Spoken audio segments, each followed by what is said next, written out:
வணக்கம். Welcome to கதை திரட்டு.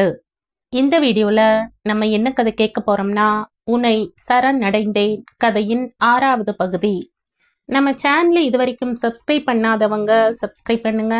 பக்கத்தில் இருக்கிற பெல் ஐக்கானை கிளிக் பண்ணி ஆல்ங்கிற ஆப்ஷனை ப்ரெஸ் பண்ணுங்க. ஸோ தட் நான் போடுற கதைகளை உடனுக்குடனே நீங்க கேட்கலாம். வாங்க கதைக்குள்ள போகலாம்.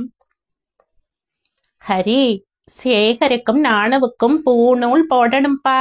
மாசிப்பூ நூல் ரொம்ப உசந்ததுடா. சாஸ்திரிகளை வர சொல்லியிருக்கேன்பா. 2 முகூர்த்தம் பார்க்க சொல்லியிருக்கேன்டா. உனக்கு எது தேவையின்னு சொல்றியோ அன்னைக்கே பூநூல் போட்டுடலாம். அதுக்கு வேண்டிய ஏற்பாடு பண்ணுடா. நான் என்னமா ஏற்பாடு பண்ணணும்? நீதான் எல்லாம் செய்வியே, நீயே செஞ்சுடு. நான் செய்ய வேண்டியதெல்லாம் செஞ்சுடுறேன்டா.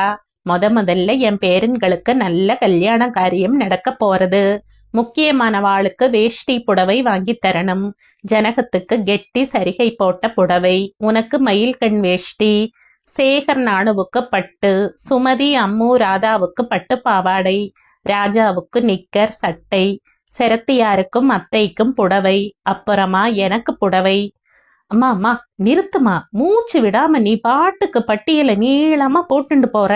இத்தனைக்கும் பணத்துக்கு நான் எங்கம்மா போவேன்? நன்னா இருக்குடா நீ சொல்றது. இத்தனை நாளா நீ சம்பாரிச்சதுல என்னைக்காவது கணக்கு கேட்டிருப்பனா? இல்ல எனக்கு தாடா ஹரின்னு ஒத்த ரூபா கேட்டிருப்பனா? உன் காசு மேலே இருக்கிற தூசிய கூட காமிச்சது இல்லையேடா. நான் குறப்பட்டு ஒரு பேச்சு சொல்லி இருப்பனா? இப்ப சமயம்னா நீதானடா செய்யணும். எல்லா காசையும் என்ன பண்ணினே? ஏமா, இத்தனை நாளா இல்லாம இன்னைக்கு வந்து நீ கணக்கு கேட்பேன்னு தெரியுமா? தெரிஞ்சிருந்தா எழுதி வச்சிருப்பேன். இங்க வேற குடித்தனம் போட்டாச்சு. பட்டணம்னா சும்மாவா? வர சம்பளம் வரதும் தெரியல, போறதும் தெரியல. இப்ப வந்து கணக்கு கேக்குறையே? கோபத்துடனேயே சொன்னான். சரிடா, நல்ல காரியம் ஆரம்பிக்கிறப்பவே சண்டைய ஆரம்பிக்காத. உன்னால கொடுக்க முடிஞ்சது கொடு, பாக்கிய நான் பாத்துக்கிறேன். என்ன முகூர்த்தம் பாக்கட்டுமா? பாரு.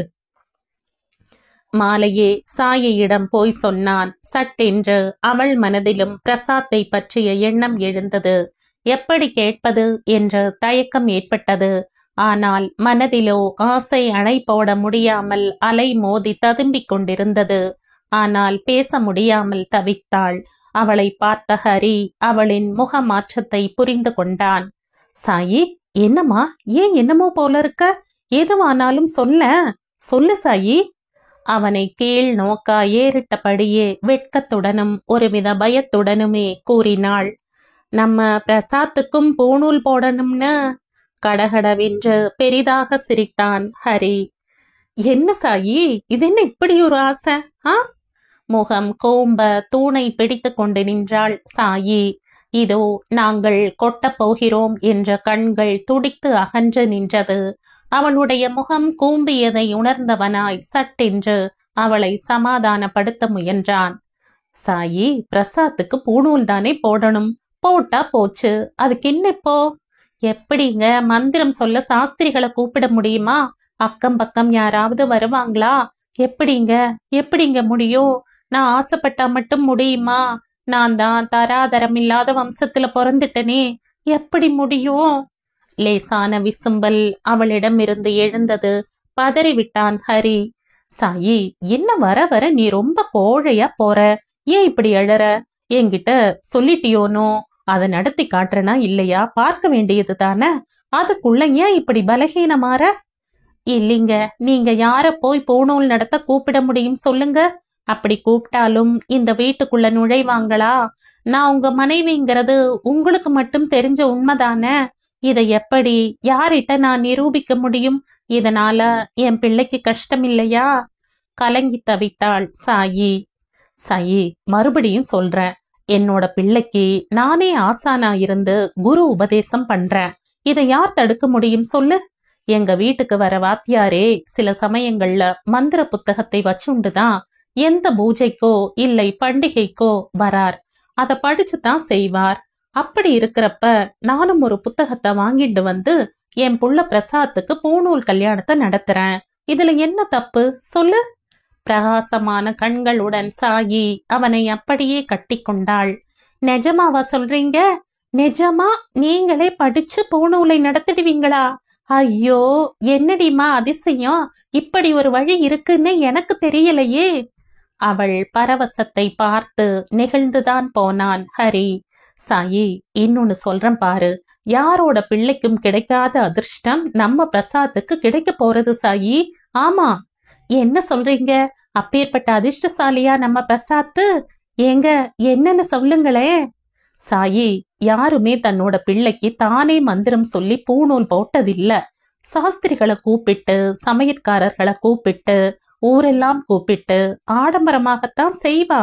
பெத்தவனும் புரியறதோ புரியலையோ சாஸ்திரிகள் சொல்றதை கிளிப்பிள்ளை மாதிரி திருப்பி சொல்லுவான். வாய்தான் சொல்லுமே ஒழிய மனசும் கண்களும் வந்தவாளை வான்னு கூப்பிடவும் யாரோ உள்ள ஓதியிடுறாள்னு பாக்குறதுலயும் தான் இருக்கும். ஆனா பிரசாத்துக்கு நான் அப்படி செய்ய போறதில்ல. ஒவ்வொரு மந்திரம் சொல்றப்பவும் அதுக்கான அர்த்தம் என்னன்னு போட்டிருக்கிற புத்தகமா பார்த்து வாங்கிட்டு வந்து அவனுக்கு ஒவ்வொன்னையும் விளக்கி சொல்லித்தர போற. அது நன்னா அவனோட இளம் மனசுல படியும் சாயி. அம்மா 2 முகூர்த்தம் பாக்குறேன்னு இருக்கா. எது வீட்டுக்கு ஒத்து வருதோ அதுல செஞ்சுட்டு இன்னொரு முகூர்த்தத்துல பிரசாத்துக்கு பண்ணலாம். ஏன்னா மணியும் பிரசாத்தும் ஒரே நட்சத்திரம் தெரியுமா? அப்படியே அவன் காலில் விழுந்தாள் சாயி.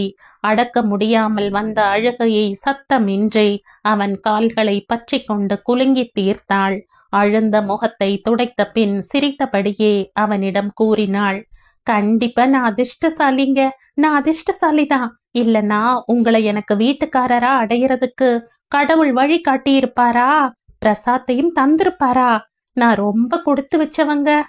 நிச்சயமா சாயி, நீ கொடுத்து வச்சவதான். இல்லனா என்னோட மனசு பூராவுமா நீயே ரொம்ப இருக்க முடியுமா? அதுல நட்ட நடுவுல ஒரு ஆசனத்துல இடம் பிடிச்சிருக்கிறவ நீதான சாயி. தன் மனதோடு பேசியபடி காதலுடன் அவளையே பார்த்தான் ஹரி. பூணூல் கல்யாணத்திற்காக வீட்டில் ஒரு கும்பலே கூடியிருந்தது. பிச்சையிடுபவர்களுக்கு கொடுக்க முறுக்கும் அதிரசமும் லட்டும் செய்ய வீடே நெய்யும் பட்சணமுமாய் மணத்தது. பருப்பு தேங்காய் கூண்டுக்குள்ளிருந்து எப்போது வருவேன் என்பது போல் விழித்து கொண்டிருந்தது. அம்மா, அம்மா. என்னடா ஹரி, பசிக்கிறதா? தட்டு போடு சொல்லட்டுமா? இல்லம்மா, முறுக்கும் லட்டுமா ஜமாய்க்கிறையே, இத்தனை எதுக்குமா? ஏதடி அதிசயம்! எங்க ஹரிக்கு வீட்டு விவகாரத்துல கூட நாட்டம் வந்துடுத்தே. எந்த ஊரு ராஜாவுக்கு உண்ண போங்காலமோ? கையை தட்டி முகவாயில் வைத்தபடி அதிசயித்தாள் அபயம். உள்ளுக்குள் கோபம் பொத்து கொண்டு வந்தாலும் காரியம் கெட்டுவிடப் போகிறதே என்கிற ஜாக்கிரதை உணர்வில் அதை அப்படியே விழுங்கினான். அவனா அதிசயமா வந்து ஏதோ கேக்குறான். ஏண்டி அவனை கிளறி விடுறே? ஹரி, உன் பிள்ளைகளுக்கு எல்லாரும் பிச்சையிடுவா. அவாவா ஆத்துல இருந்து பிச்சை அரிசி கொண்டு வருவா. பதிலுக்கு நாம முறுக்கும் லட்டும் தரணும். சங்கராச்சாரியார் பாலகனா இருக்கிறப்ப பிச்சைக்கு போய் பகவதி பீஷாங் தேஹின்னு சொன்னப்ப தங்கிட்ட இருந்த நெல்லிக்கனிய போட்ட பெண்மணிக்கு பதிலுக்கு அவளுடைய பூரா தரித்திரமும் போகும்படியா கனகதாரா ஸ்தோத்திரத்தை சொல்லி தங்கக்கனிகளா நெல்லிக்காயை கூரையை பொத்துண்டு கொட்ட வச்சார் ஹரி. இந்த ஐதீகம் கூட இருக்கலாம்பா. உன் பிள்ளை பவதி பீஷான் தேகின்னு கேக்குறப்ப பிச்சையிடுறவாள வெறும் கையில அனுப்பாம இது 2ஐயும் பதிலுக்கு கொடுக்கணும். ஹரியினுடைய மனது கூட ஒரு கணம் நெகிழ்ந்துதான் போனது.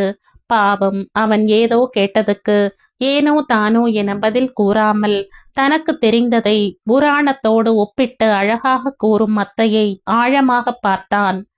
அத்தை, அது என்ன காரணமா வேணும்னாலும் இருக்கட்டும். ஆனா நீ இப்ப சொன்ன பாரு, ரொம்ப பிரமாதம் அத்தை. எதையும் சொல்ற விதத்துலதான் இருக்கத்த. ஜனகத்துக்கு அதிசயமாயிருந்தது. இவனுடைய முகத்தில் இது எத்தனையாவது முகம்? அத்தையை போலவோ மாமியாரை போலவோ அவளால் அவ்வளவு சீக்கிரம் அவன் பேச்சில் கரைந்து கனிந்து பேச முடியவில்லை. அம்மா, என்னோட ஃப்ரெண்ட் ஆத்துல கூட அவ சொந்தக்காரா பிள்ளைக்கு பூணூல் போடுறாளாம். அவ ஆத்துக்கு பருப்பு தேங்காய் பண்ணி தரதா சிநேகிதனோட பொண்டாட்டி ஒத்துண்டாளாம். இப்ப என்னடான்னா திண்டாடுறான் பாவம். ஏண்டா, அதுக்குள்ள என்னாச்சு? பூனை குறுக்கே போயிடுத்தாமா? அபயம் நக்கலாக கேட்டாள். ஹரி மறுபடியும் கோபத்தை அடக்கினான். இல்லம்மா, அவன் பொண்டாட்டி வீட்டுக்கு வெளியே ஆயிட்டா. பாவம் என்ன பண்றதுன்னு புரியாம திண்டாடுனா. நம்மாத்துலயும் பூணூலாச்சே, நீயும் எல்லாம் பண்ணுவியேன்னு நான் தைரியமா அவங்கிட்ட கவலைப்படாதடா, பருப்பு தேங்காவும் 15 முறுக்கும் கொண்டு தரேன்னு சொல்லிட்டம்மா. அதனாலதான். அதான பார்த்தேன், சோழியங்குடிமி சும்மா ஆடுமான்னு. இல்லேனா முறுக்குன்னும் லட்டுன்னும் சமையல் உள்ள வந்து உட்கார்ந்து வம்பளப்பியா? அடி சக்கை நானாம், இதுதானா காரணம்? அபயாம்பிகா விழிகளை சுழற்றி அவனை உறுத்து பார்த்தபடியே கூறவும் ஒரு நிமிடம் ஹரி திடுக்கிட்டுத்தான் போனான். உடனே படபடத்தபடியே பேசினான். சுபாவமான கோபம் படமெடுத்து விட்டது. வாண்டாமா, வாண்டவே வாண்டாமா, போ. நான் வேற யார்கிட்டையாவது கைய கால பிடிச்சாவது இத பணம் கொடுத்து செஞ்சுக்கிற. என்னமோ நம்மாத்துலயும் செய்யறாளேன்னு அவங்கிட்ட கொடுக்கறதா சொல்லிட்டு வந்தது என் தப்புதான், என்னோட தப்புதான். ச்சே! சட்டென்று எழுந்து மாடிப்படிகளை வேக வேகமாக தாவி ஏறி அறையின் கதவை படார் என்று சாத்திக் கொண்டான். அபயாம்பிகா உறைந்து போய் உட்கார்ந்திருந்தாள். ஜனகம் இதெல்லாம் சர்வசாதாரணம் என்று எண்ணி எதுவுமே நடக்காதது போல தன் வேலையை தொடர்ந்து கொண்டிருந்தாள். அத்தையும் ஸ்தம்பித்தாலும் சட்டென கலைந்தவளாய் அபயத்தை சமாதானப்படுத்தினாள். அவனோட குணம் தெரிஞ்சும் நீ ஏன் அப்படி பேசின சொல்லு. ட்ரம் ட்ரம்மா முறுக்கும் அதிரசமும் பண்ணி யாரது, அதுல கொஞ்சம் கொடுத்தா குறைஞ்சா போயிடுவோம். ஏன் மன்னி வாயை கொடுத்து மாட்டின்ட? போ, நீயே போய் சமாதானமா பேசினாத்தா அவன் அடங்குவா, போ. அபயம் மனது தாழாமல் மாடி ஏறினாள். ஜனகத்திற்கு அபயத்தை பார்த்து மனம் சங்கடப்பட்டது. ஹரிக்கண்ணா, என்னடா அம்மா தமாஷுக்கு தானடா சொன்னேன், கதவை திற சொல்றே. 6 குழந்தைகளுக்கு அப்பாவானாத்தான் என்ன, என்னைக்கும் நீ எனக்கு குழந்தைதான், கதவை திற ஹரி. தாமதமில்லாமல் கதவை திறந்த ஹரி அபயத்தை கட்டிக்கொண்டு ஒரு சுற்று சுற்றினான். ஐயோ விடுடா, விடு என்னை, சரியான கோமாளிதான் போ. யாரடா அது உன் சிநேகிதன், என்னைக்கு போனூலாம்? தெரியாதுமா, என்னோட ஃப்ரெண்டுக்கு ஃப்ரெண்டுமா, ஜபர்தஸ்தா சொல்லிட்டனே. நீ இப்படி பேசிட்டியேன்னுதான். 15 என்ன 25 எடுத்துண்டு போ. கள்ளக்கா பொட்டுக்கடையில பருப்பு தேங்காய் பண்ணி தரேன், கொண்டு கொடு. சரிம்மா, நாளைக்கு தந்தா போரும்மா, பாவம் சந்தோஷப்படுவான். இருவரும் பேசியபடியே கீழே இறங்கி வந்தார்கள்.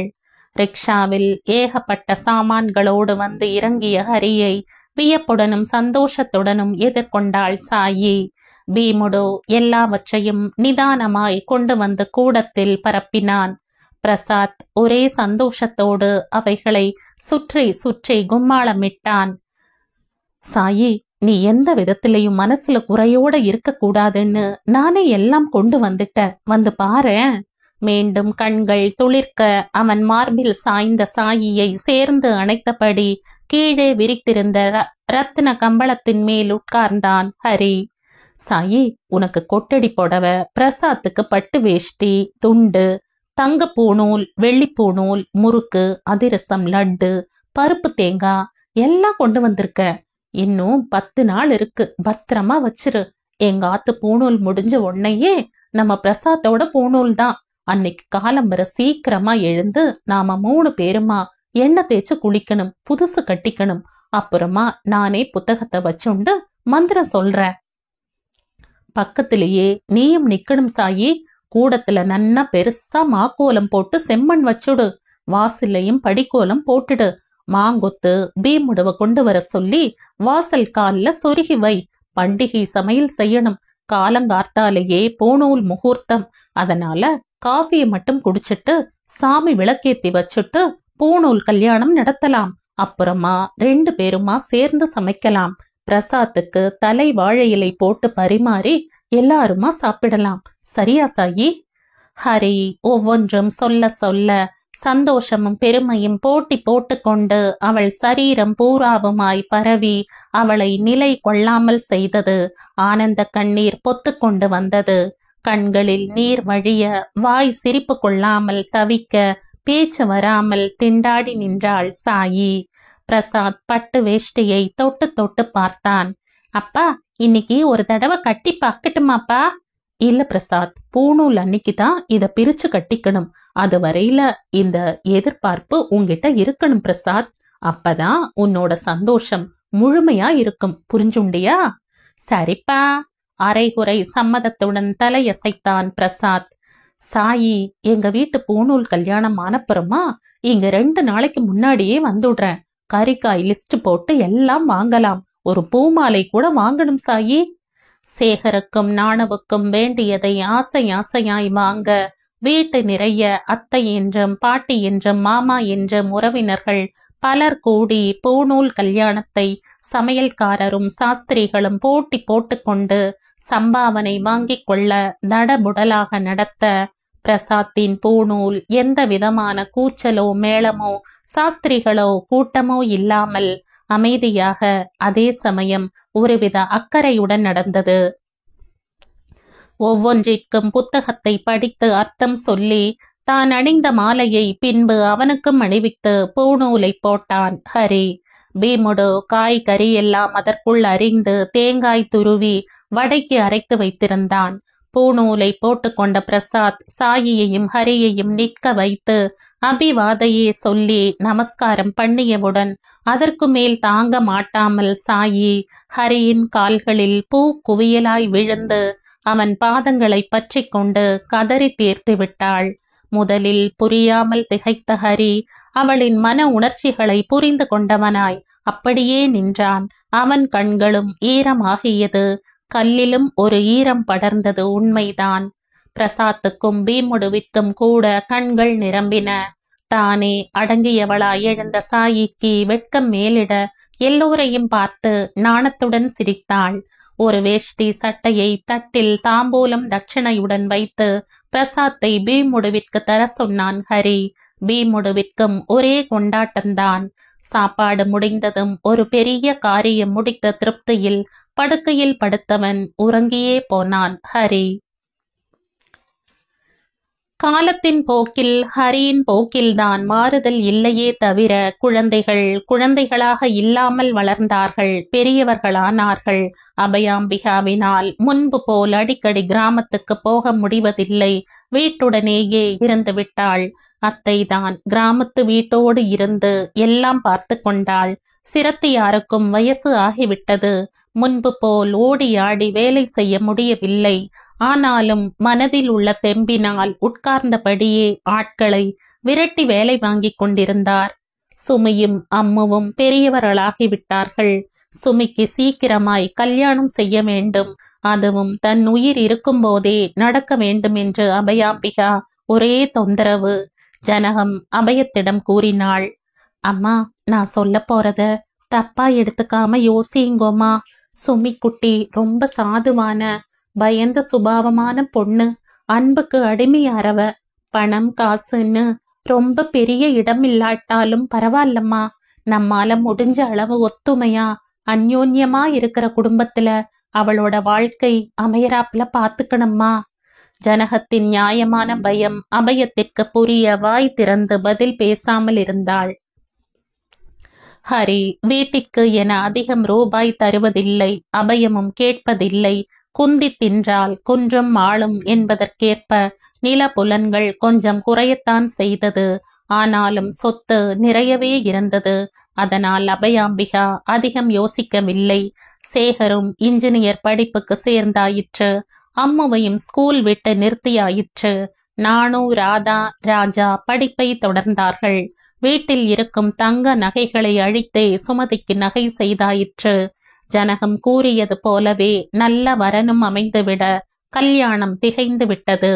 கோபால மாமாவிற்கு வயதானாலும் தேகம் திடமாக இருந்ததினாலும் அனைத்து விஷயங்கள் தெரிந்ததினாலும் சத்திரம் பார்ப்பதில் இருந்து சமையல்காரர் வரை அத்தனையையும் அவரே பார்த்து கொண்டார். சுமதியின் கல்யாணம் கோலாகலமாய் நடந்தது. மணையில் அப்பா என்ற அந்தஸ்துடன் உட்கார மட்டுமே ஹரி வந்தான். சிரித்தவர்களுக்கு சிரித்தபடியும் கையை தலையை ஆட்டியும் ஒரு பொம்மை போல மேடையில் உட்கார்ந்திருந்தான். ஜனகம் சுமதியை அணைத்துக் கொள்வதும் ஆசையுடனும் பாசத்துடனும் சந்தோஷம் பொங்க பார்த்து கொண்டிருந்தாள்.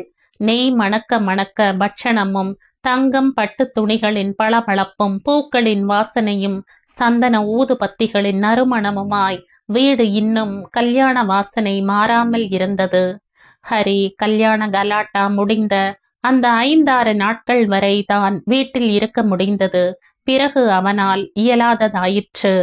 சாயி வீட்டை நோக்கி ஓடத்தான் அவன் மனது துடித்தது. கல்யாண பட்சணங்களை ஒரு டின் நிறைய எடுத்துக்கொண்டு புது பட்டு புடவையும் ரவிக்கையும் எடுத்துக்கொண்டான். ஒரு பேண்ட் ஷர்ட்டையும் வாங்கி கொண்டு சாயியிடம் சென்றான் ஹரி. சாயி, என் வீட்டு கல்யாணத்துல உனக்கு வந்து கலந்துக்கத்தான் முடியல. ஆனா என்னால உன்னை மறந்துட்டு விட்டுட்டு அந்த கல்யாண காரியங்கள்ல அவளோட ஒத்து போக முடியல சாயி. ஆனாலும் என்னால அந்த கடமையை செஞ்சாக வேண்டிய நிர்பந்தம். அதை தவிர்க்க முடியாம முள்ளு மேல உட்கார்ந்துருக்காப்ல இத்தனை நாளும் இருந்த சாயி. சந்தடி அடங்குமான்னு காத்திருந்துட்டு இன்னைக்கு சமயம் கிடைச்சதும் ஓடி வந்துட்ட. இந்தா சாயி, இந்த புடவை உனக்கு பிடிச்சிருக்கா பாரு. புடவையை சந்தோஷத்துடன் எடுத்துக்கொண்டாள். 5 நிமிடங்களில் அதை உடுத்தி கொண்டு வந்து அவன் எதிரில் நின்றாள் சாயி. முன்பக்க தலை முடிகளில் சில நரைகள் ஊடுருவி இருக்க, உடல் சிறிது முன்னை விட எடை கூடியிருந்தாலும் அதுவும் ஒரு அழகையே அவளுக்கு தர, புளியங்கொட்டை கட்ட புடவையுடன் அசல் அம்பாள் போலவே நின்றாள் சாயி. இன்னும் புதுமணமாக நிற்கும் அவளை பார்த்து பரவசப்பட்டுத்தான் போனான் ஹரி. எப்போதும் போல் அவளை தன்னுடன் சேர்த்து அணைத்து கொள்ள வந்தவனை சாயி தடுக்க முடியாமல் கூறினாள். தோ பிரசாத் கூட வந்துட்டு இருக்காங்க பாருங்களேன். வயது வந்த பையனாகிவிட்ட பிரசாத்தின் எதிரில் முன்போல் சாயியிடம் நடந்து கொள்ள முடியவில்லை ஹரியால். தன் பேண்ட் பாக்கெட்டில் இருந்து ஒரு பொருளை எடுத்த ஹரி சட்டென்று பிரசாத்தின் கழுத்தில் அவனும் சாயியும் எதிர்பாராத நேரத்தில் போட்டான். பளபளக்கும் தங்கச் சங்கிலி கழுத்தில் ஆடியதும் பிரசாத்துக்கு மகிழ்ச்சியால் பேச முடியவில்லை. இப்போது பெரியவனானதால் முன்பு போல் அப்பாவை கட்டிக்கொண்டு முத்தமோ குதியாட்டமோ போடுவதில்லை. அமெரிக்கையாக நடந்து கொண்டான். ஏங்க, பிரசாத்துக்கு இப்ப என்ன தங்கச் சங்கிலி? முதல்லையே கல்யாண செலவு வேற, இப்ப இது வேற செலவு எதுக்குங்க? சாயி, கல்யாண செலவு இவ்வளவு ஆயிரக்கணக்கு ஆகியிருக்கிறப்ப இவனுக்காக சில 100களை செலவழிக்கிறதுல ஒன்னும் தப்பில்ல சாயி. பாவம் குழந்தை எவ்வளவு சந்தோஷமா இருக்கான் பாரு. இதுவே இவன் பொண்ணா இருந்தா கல்யாணத்துக்காக செலவழிப்பனா இல்லையா? அதுக்கு பதிலா ஒரு சின்ன சங்கிலி வாங்கிட்டு வந்த, அவ்வளவுதான். எனக்கு இன்னும் உனக்கு ஒன்னும் வாங்காம வந்துட்டுனேன்னு குறையா இருக்கு சாயி. பரவாயில்லைங்க, எவ்வளவோ நீங்க கொடுத்திருக்கீங்க, நானும் வாங்கிட்டு தான் இருக்கேன். எனக்கு எப்பவோ நிறைவா தான் இருக்கேன், குறையே இல்லைங்க எனக்கு. உண்மையான சந்தோஷத்துடன் மனம் நிறைந்து கூறினாள். ஹரியால் தானே அவளுக்கு ஒரு குடும்ப வாழ்க்கையும் குடும்பமும் அமைந்தது. அந்த நன்றி அவள் சரீரத்தில் ஒவ்வொரு நாளங்களிலும் அணுக்களிலும் நிறைந்து ததும்பிக் கொண்டிருந்தது. இனி அவளுக்கு கண் கண்ட தெய்வம் என்றால் தெய்வந்தான், சந்தேகமே இல்லை. காலையில் ஹரி எப்போதும் போல் புறப்பட்டு போன பின் சாயி மிகுந்த யோசனையுடனேயே இருந்தாள். பீமுடுவும் பிரசாத்தும் ஒருவருக்கொருவர் பார்த்து ஜாடையில் பேசிக் கொண்டிருந்தார்களே தவிர வேறு ஒன்றும் சத்தமே இல்லை. பிரசாத்தும் டாக்டருக்கு படித்துக் கொண்டிருந்தான். படிப்பில் எக்கச்சக்கமான ஆர்வம். அதனால் காலேஜில் அவனுக்கு மிக நல்ல பெயர். படிப்பில் மட்டுமில்லாமல் விளையாட்டில் மற்ற போட்டிகளில் அவனை மிஞ்ச யாராலுமே முடியாது. ஹரியின் பிள்ளையாயிருந்தும் நல்ல பண்புகளை நிறைய பெற்றிருந்தான் பிரசாத். அதனால் இப்போதும் தாயின் சிந்தனையை பற்றி கவலை கொண்டானே தவிர குறுக்கிட்டு அவளை தொந்தரவு செய்யவில்லை. சாயி சமைத்து முடித்த பின் பிரசாத்திற்கும் பரிமாறினாள். பிரசாத், இன்னைக்கு ஏதாவது ஸ்பெஷல் கிளாஸ் இருக்காப்பா? காலேஜ்ல இருந்து எப்ப வருவ? ஏமா, முக்கியமான வேலையா இருந்தா சொல்லுமா, சீக்கிரமே வரேன். ஒரு நாள் கிளாஸ் மிஸ் பண்ணா ஒன்னும் தப்பில்லம்மா. வேண்டாம் பிரசாத், அப்படி ஒன்னும் பாடத்தை எடுத்துக்கிட்டு வரணுங்கிற அவசியம் இல்லப்பா. நீ வந்தப்புறமா சில விஷயங்கள் முக்கியமா பேசணும் பிரசாத். நீயும் மேஜர் ஆயிட்ட, அதனால நான் மனசு விட்டு பேசணும்னு நினைக்கிறேன். நாளைக்கு சனிக்கிழமை தானே? ஆமாம்மா, நாளைக்கு காலேஜும் லீவு தான். அப்பாவும் இன்னைக்கு ராத்திரி வர்றது சந்தேகம்னு சொல்லிட்டார்.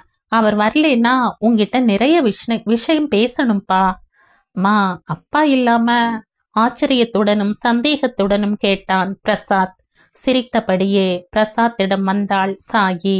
அவன் தோளின் மேல் கையை வைத்து அவன் முகவாயை பிடித்தாள். பிரசாத், கண்டிப்பா அப்பாவுக்கு தெரியக்கூடாதுதான். ஆனா தப்பு காரியம் ஒண்ணும் இல்ல. அதனால நீ அனாவசியமா கண்ணா பின்னான்னு யோசிக்காம காலேஜுக்கு போயிட்டு வாப்பா. எல்லாமே உன் நல்லதுக்கு தான் பிரசாத். சரிம்மா, நீ எது சொன்னாலும் சரியாத்தாமா இருக்கும். வரம்மா. சொல்லிவிட்டானே தவிர சிந்தனையுடனேயே காலேஜுக்கு சென்றான் பிரசாத். ஹரி அன்று வராததனால் இரவு சாப்பாடு முடிந்ததும் மகனையும் பீமுடுவையும் அழைத்து கொண்டு மொட்டை மாடிக்கு சென்றாள். பீமுடு, உன்னோட சின்ன வயசுல இருந்தே இந்த வீட்டுல இருக்க, உனக்கும் எல்லாம் தெரிஞ்சிருக்கட்டும்னு தான் உங்கிட்டையும் சொல்றேன். எப்பவும் பிரசாத்துக்கு நீ துணையா இருக்கணும் பீமா. கண்டிப்பா அக்கா. ஆனா இப்ப என்ன அவசரம்னு இதெல்லாம் பேசுறக்கா? பீமா, சில விஷயங்கள் அவசரம் இல்லைன்னா அப்புறம் தெரிஞ்சுக்கலாம்னு தள்ளி போட கூடாதுப்பா. அதனால பல சங்கடங்கள் ஏற்படும். இன்னைக்கு நல்ல சந்தர்ப்பம் அமைஞ்சிருக்கு. அதனால இன்னைக்கே பேசிடலாம். பிரசாத், உனக்கும் சில விஷயங்கள் நான் சொல்லாமலேயே புரிஞ்சிருக்கும். ஆனாலும் உன்னோட எந்த சந்தேகத்தையும் என்கிட்ட நீ கேட்கல. என்னையோ இல்ல அப்பாவையோ வெறுக்கல. அதுல இருந்து என் மகன் எத்தனை உத்தமமானவன்னு புரிஞ்சுக்கிட்டேன். உன்கிட்ட எது சொன்னாலும் புரிஞ்சுக்குவேங்கிற நம்பிக்கையும் ஏற்பட்டுடுது பிரசாத். அதனால தான் உன்கிட்ட பேசணும்னு. பிரசாத் அம்மாவையே பார்த்தான். கண்களில் நீர் கோர்த்து நின்றது. உதடுகள் துடித்தது. மா மா பிரசாத் பேச்சு வராமல் தவித்தான். அவன் கண்களின் நீரை புடவை தலைப்பால் துடைத்து விட்டாள் சாயி. அப்படியே அவனை தன்னுடன் சேர்த்து அணைத்து கொண்டு உச்சி முகர்ந்தாள். பிரசாத், உங்க அப்பாவும் நானும் ஊராருக்கு முன்னால கல்யாணம் பண்ணிக்கலதான். ஆனா அவருதான் என் புருஷங்கிறத யாரும் மறுக்க முடியாது. நீ அவர் மகன்தான். நமக்குள்ள அந்த சந்தேகமே இல்ல.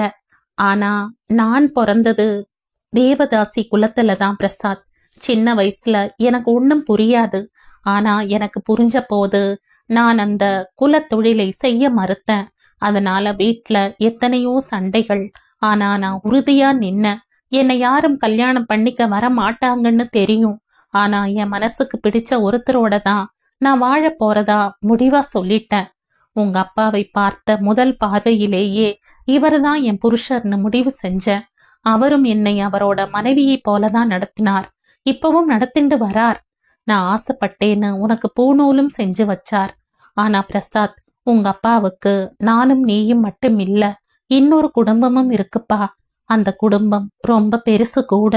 நீ எனக்கு ஒரே மகனா இருக்கலாம். ஆனா உனக்கு அக்கா தங்கச்சிகளும் தம்பிகளும் இருக்காங்க பிரசாத். இப்போ சமீபத்துலதான் உன்னோட அக்காவுக்கு கல்யாணம் ஆச்சு. அம்மா, தெரியுமா? அக்கா பேரு சுமதின்னும் தெரியுமா? மத்தவங்க பேரும் தெரியுமா? பெரியம்மா ரொம்ப ரொம்ப அழகானவங்க, அமைதியானவங்கன்னும் தெரியுமா? பிரசாத் வியப்புடன் மெல்லிய குரலில் கூறினாள் சாயி. அம்மா, நீயும் என்ன தப்பா புரிஞ்சுக்காதம்மா. எனக்கு சின்ன வயசுல இருந்தே அப்பா அப்பப்ப வரதும் போறதும், அம்மம்மா உன்னை சில சமயத்துல கோவிச்சுக்கிறதும் பார்த்து புரியாம இருந்திருக்க. ஆனா எனக்கு புரிய ஆரம்பிச்ச போது மனசுக்குள்ளேயே புழுங்குன. ஒரு நாள் மொட்டை மாடியில நான் ஒருத்தனாவே உட்கார்ந்து அழுதுட்டு இருந்தப்ப ஏதோ வேலையா வந்த பீமுடு என்னை பார்த்து பதறி போயிட்டான். என்னன்னு கேட்டான். சமாதானப்படுத்தினான். மனசு அடங்கலம்மா. விம்மியபடியே மேலே பேசாமல் சாயியை பார்த்தான். சொல்லு பிரசாத், ஏதானாலும் பரவாயில்ல சொல்லு. மென்று விழுங்கியபடியே சொல்லத் தொடங்கினான் பிரசாத். அம்மா, எனக்கு உன் மேல கோபமா வந்தது. நான் ஏன் இந்த வீட்டுல பிறந்தேங்கிற சுய பரிதாபம் என் மேல எனக்கு ஏற்பட்டுடுதோ, அதனால இன்னும் கோபம் உன் மேல, பாட்டி மேல, ஏன் இந்த வீட்டு மேலேயே அதிகமாகி அப்பாவை கண்ணா பின்னான்னு திட்டலாமா, இந்த வீட்டுக்கு வர விடாம செய்யலாமான்னு கூட யோசனை பண்ணம்மா. அதெல்லாம் என்னால முடியாதுன்னு தோணுச்சு. நாமளே இந்த வீட்டை விட்டு ஓடி போயிடலாம்னு தீர்மானம் பண்ணித்தான் அழுதுகிட்டு இருந்தேன். பிரசாத், சாயி தழுதழுத்த குரலில் மகனையே பார்த்தபடி கேவினாள். அம்மா, நான் எவ்வளவு பெரிய தப்பு பண்ண இருந்தேன்னு பீமுடுவாலதாம்மா தெரிஞ்சுக்கிட்டேன்.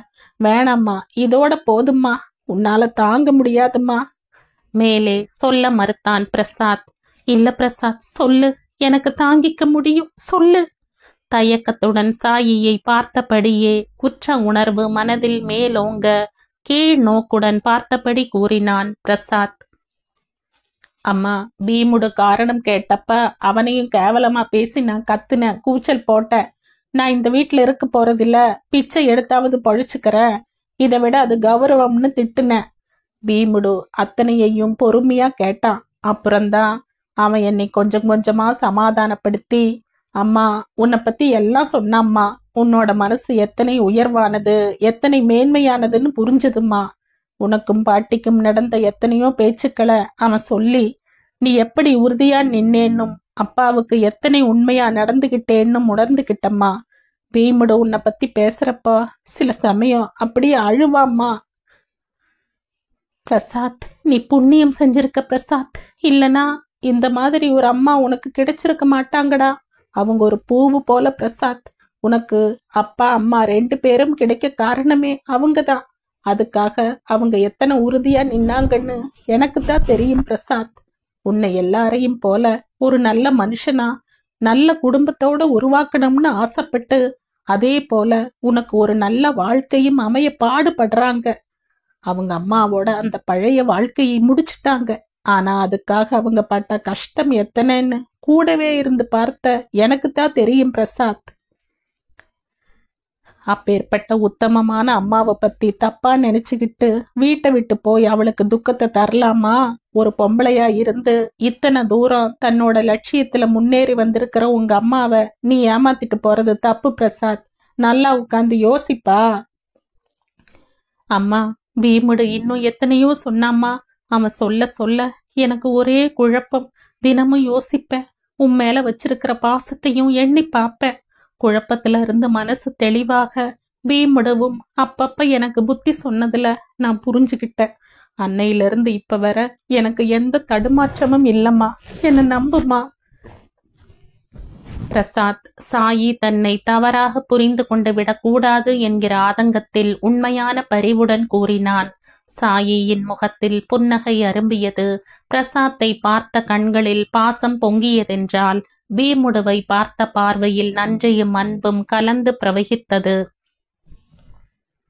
பிரசாத், உன் வரை நீ யோசிச்சதும் கோபப்பட்டதும் சரிதான். நான் எத்தனையோ யோசிச்சு என் வாழ்க்கையை தொடங்கினேன். ஆனா உன்னோட கோணத்துல நான் யோசிக்கவே இல்லை பிரசாத். அது ஏன் தப்புதான். சரி, இப்ப 2 பேர் மனசுலையும் எந்த விதமான குறைபாடுகளோ கோபமோ தாபமோ அசூயையோ இல்ல, சரிதானே? அம்மா, நிச்சயமா என் மனசுல என் குடும்பத்தை பத்தி எந்த விதமான சஞ்சலமும் இல்லம்மா. நான் உன்னோட பிள்ளைன்னு பெருமையா சொல்லிக்குவேம்மா. சரி பிரசாத், இனிமே நான் சொல்லணுங்கிறதையெல்லாம் சொல்ல போறேன். பீமுடு, நீதான் இதுக்கு சாட்சியா இருக்கணும். ஆமா, கவனத்தோட கேளுங்க. பிரசாத், அப்பாவோட இன்னொரு குடும்பத்தை பத்தி உனக்கே தெரியும். அப்பாவுக்கு நிறைய சொத்து இருக்கலாம், இல்ல இப்ப கொஞ்சம் குறைஞ்சும் போயிருக்கலாம். பிரசாத், நமக்கு நிறைய பணம், காசு, நகைங்க, வெள்ளி பாத்திரங்கள், இந்த வீடு, இதுல இருக்கிற சாமான்கள் எல்லாமா ஏகப்பட்ட சொத்து இருக்கு. அத்தனைக்கும் வாரிசு நீ ஒருத்தந்தான். அப்பா உன்னை டாக்டருக்கு நிறைய செலவழிச்சு படிக்க வைக்கிறார். வீட்டு செலவுக்கும் பணம் தரார். துணிமணிகள் வாங்கி கொடுக்கிறார். நம்ம பைசா குட்டி போட்டு அதிகமா இருக்கு. அதுல அதிகம் செலவே இல்ல. அம்மா, புரியுதுமா நீ என்ன சொல்ல வரேன்னு நன்னா எனக்கு புரியுது. கண்டிப்பா உன் மகன் உன்னை போலதாம்மா இருப்பா, அதுல சந்தேகமே இல்ல.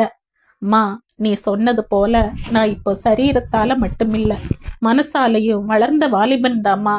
அதனால என்னால நன்னா யோசிக்க முடியுது. நீ சொன்னாலும் புரிஞ்சுக்க முடியுது. நான் எப்பவும் அப்பாவோட சொத்துல பங்கு கேட்டு சண்டையெல்லாம் போட மாட்டேம்மா. வேணும்னா சத்தியமே பண்ணி தரம்மா. கண்ணா, கண்ணா. பிரசாத்தை அப்படியே தன்னுடன் இழுத்து அணைத்து கொண்டு அவன் திணற திணற முத்தமிட்டாள். சந்தோஷத்துடன் கண்ணீர் விட்டு உச்சி முகர்ந்தாள். பிரசாத், கண்டிப்பா நீ வாழ்க்கையில உன்னதமா வருவப்பா. கடவுள் அருள் பூராவுமா உனக்கு கிடைக்கணும். பூரண ஆயுளோட நீ நீண்ட நாட்கள் வாழணும்டா கண்ணா. ஒரு குறையும் இல்லாத வாழ்க்கையை நீ வாழணும். நான் உன்னை என் மனம் நிறைஞ்சு ஆசிர்வதிக்கிறேன்டா கண்ணா. அக்கா, நீ சொன்னாலும் சொல்லாட்டாலும் பிரசாத்துக்கு நல்ல வாழ்க்கை தான்க்கா கிடைக்கும். ரொம்ப நல்ல பிள்ளைக்கா. பீமா, நீ எப்பவும் அவனுக்கு துணையா இருக்கணும். இன்னும் 2 வருஷத்துல உனக்கு நல்ல பொண்ணா பார்த்து கல்யாணம் முடிச்சு வைக்கிற. 2 பேருமா வீட்டோட இருந்து கவனிச்சுக்கங்க. சரிதானே பீமா? இல்லக்கா.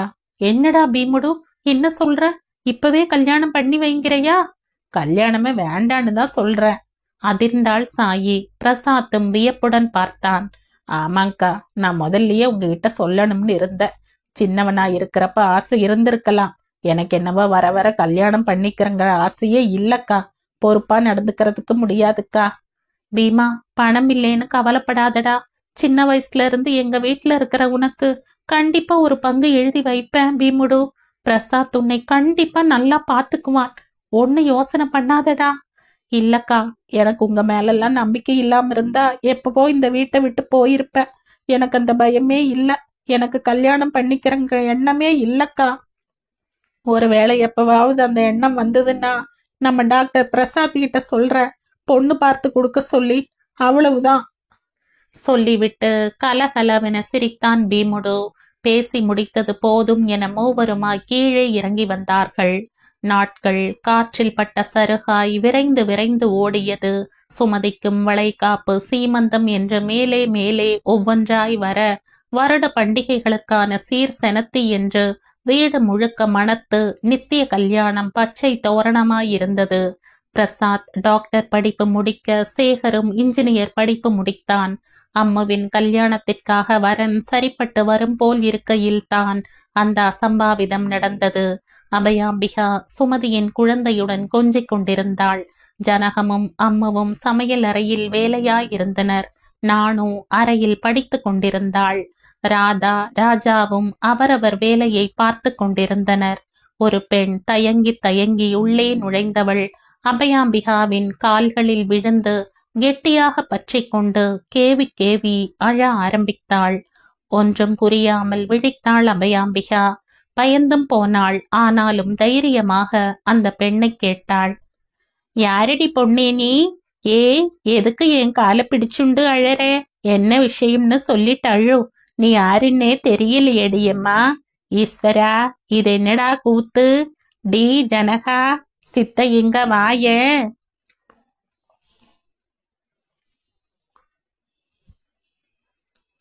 இந்த கதையின் தொடர்ச்சியை அடுத்த பதிவில் கேட்கலாம். நன்றி.